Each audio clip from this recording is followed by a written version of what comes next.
Bien le bonjour.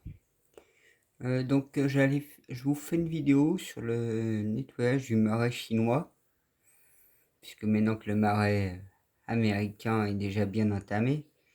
Alors c'est vrai que ce président-là, Xi Jinping, ça fait quand même presque 2 ans que je disais de le faire confiance à ce président-là.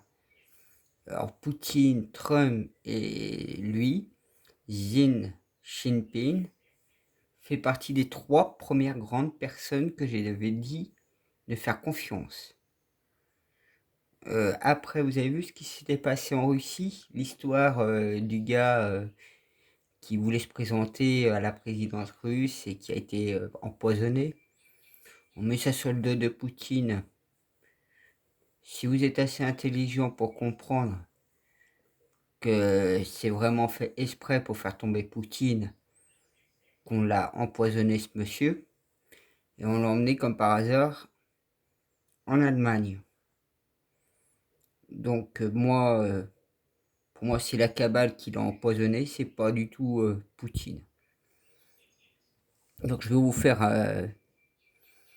vous lire sur la Chine, donc le nettoyage du marais chinois. Comme il dit le président, lui, c'est enlever le poison jusqu'à l'os. Donc Kun Q-Scope, le président Xi lance une purge historique contre l'état profond de la Chine. Par Jade, publié le 19 août 2020, mise à jour le 19 août 2020. Quelques jours seulement après, des responsables du Parti communiste ont censuré un éminence universitaire qui avait osé critiquer le PCC et son glorieux dirigeant, Xi Jinping. D'autres nouvelles de ce qui semble une purge croissante de la dissidence à la suite de la pandémie de coronavirus, alors que Pékin prépare un déploiement de vaccins à la façon des Russes. Alors ce sera un vaccin, mais désactivé complètement, en fait, ce sera un faux vaccin. Et il n'y aura aucun agent actif dans les vaccins, c'est justement par rapport aux gens qui seront encore dans cette psychose et dans cette croyance du vaccin.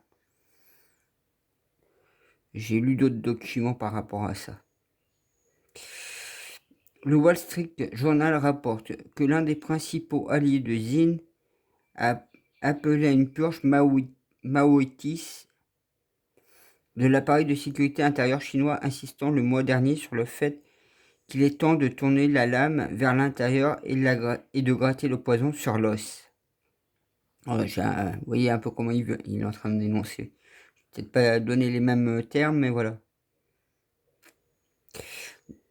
Dans la semaine qui a suivi cet appel, les exécutants du parti ont lancé des enquêtes sur au moins 21 fonctionnaires de la police et de justice.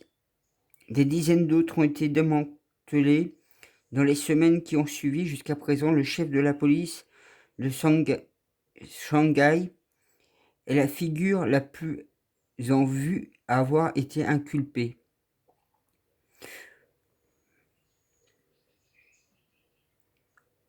En sentence, le président Xi a été félicité pour sa gestion de la pandémie Covid-19, mais qui est néanmoins affaibli en raison de l'affaiblissement de l'économie chinoise et des tensions croissantes avec Washington, lance sa propre attaque contre l'État profond, reflétant l'animosité et la méfiance du président Trump envers sa propre machine de renseignement.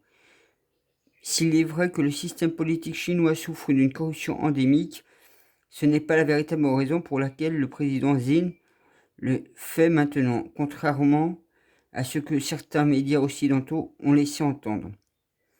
Au contraire, il semble que le président Xi lance sa propre guerre contre l'État profond et la Chine en lançant une véritable purge de l'appareil de sécurité de l'État.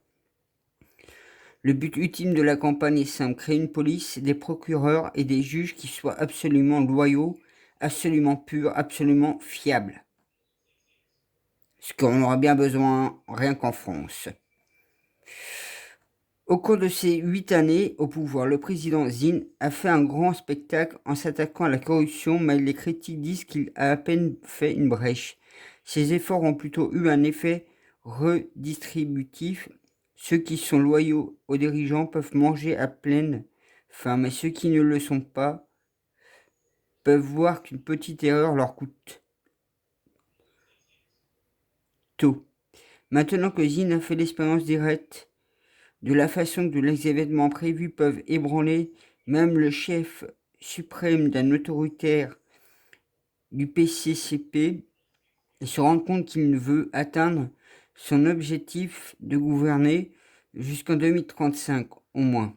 Il va avoir besoin de plus d'influence sur l'appareil de police et de sécurité, de sorte que lorsqu'il partira pour un troisième mandat à la tête du Parti communiste en 2022, personne ne fera de vague, a déclaré Win Qian, un chercheur politique en politique chinoise et ancien professeur à l'université de Tsinghua de Pékin.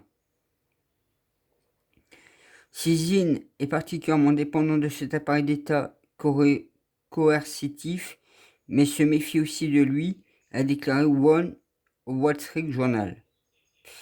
Oui, parce qu'il il peut aussi vouloir nettoyer et se faire piéger, hein, ou se faire tuer.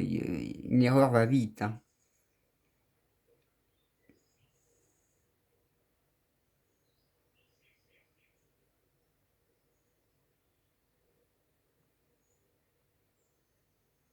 Après, il faudrait que je voie si j'arrive à trouver d'autres articles sur l'avancement de la Chine. Donc voilà, je voulais vous faire vous montrer ce petit résumé sur la Chine. Donc je vais essayer de me pencher plus par la suite dessus. Ce qui est pas évident parce que avoir des infos de la Chine, c'est vraiment rare. En plus, en France, on est un des pays les plus censurés. Donc c'est pas évident. Voilà. Là, je vous souhaite une bonne journée ou une bonne soirée.